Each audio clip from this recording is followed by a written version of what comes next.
Қайрат Нұртас та өз есімін бренд ретінде қалыптастыруға құлықты. Hitman Kane командасы атынан караоке ашып, киім үлгілерін ұсынып, кинода түсірген еді. Алайда өнерпаз бұл қалтаны қалайда қалыңдатып қалудың амалы деуге қарсы. Жоқ. Енді мен бұндай финанс жағынан ешқандай қатысым жоқ.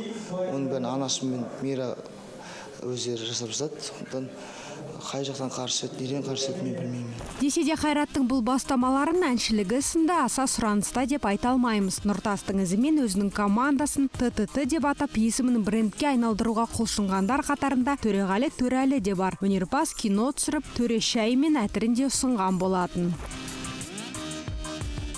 Айтпақшы, ат әлемге танылған Димаш Құдайбергенов те өз атынан иіссу мен шай шығарып, су жаңа Димаш маркасын дүниеге әкелгенді. Әншінің ата-анасы бизнестің бұл түрін өнердің саласы деп санайды. Парфюм де шығармашылық бағыттың бір тармағы.